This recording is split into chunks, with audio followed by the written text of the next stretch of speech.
Yo, what's up mga kaibigan? Nalina tayo magkwentuhan. So si LeBron James at Stephen Curry ay ang kinikilalang muka ng NBA for the last decade or even longer than that. Simula nga 2010 hanggang last playoffs ay dalawang NBA Finals na ang naganap na hindi sila naglalaro.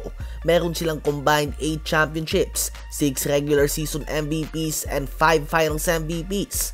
Ganun pa man ang tanong ay tapos na nga ba sila o panahon pa din nila ito? Dahil ngayon nga ay madami na nagsisilabasan na panibagong mga stars tulad nila Giannis Antetokounmpo, Nikola Jokic, Joel Embiid, Luka Doncic, Jason Tatum, Ja Morant at iba pa. Bukod dyan ay lumalakas na din nga ang mga teams ngayon. Noon nga ay bago pa magumpisa ang regular season ay tila ba alam na ng lahat na Warriors at Cleveland Cavaliers lang naman ang makikita sa NBA Finals. Ngunit ngayon ay napakadami ng malakas na team.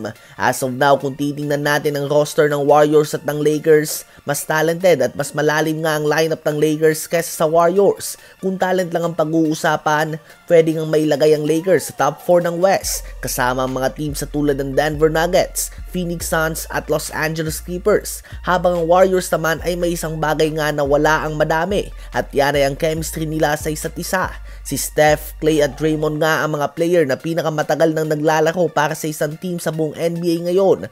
At matagal na din ang coach nila si Steve Kerr. Subalit napakahirap nga ng daan ni LeBron at ni Steph kung nais silang makuha ang kanilang ikalimang singsing. Sa West pa lang nga yan dyan na ang mga team na tulad ng Sacramento Kings na pinahirapan ng Warriors noong playoffs. Ang New Orleans Pelicans as long as healthy si Zion Williamson.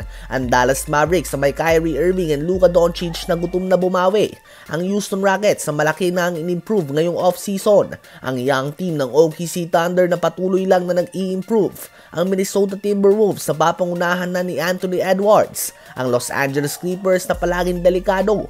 Ang Phoenix Suns naman na mas pinalakas pa ang lineup. Ang Memphis Grizzlies na nadagdagan pa ng Marcus Smart at syempre ang defending champions Denver Nuggets. At kapag nalampasan nga nila yan ay andyan pa sa Eastern Conference ang Milwaukee Bucks o kaya naman ang Boston Celtics. So hindi pa nga huli ang lahat para kay LeBron at Steph na makuha ang kanilang panglimang singsing. Ngunit hindi nga ito magiging madali mga kaibigan. Sa palagay nyo ba ay magkakampyon ang isa sa kanila ngayong season? Isama na din natin sa update na ito na nag-iwan ng mensahe si Giannis Antetokounmpo para kay Jrue Holiday matapos sama-sama sa Damian Lillard trade. Isang trade na hindi inaasahan ng madami.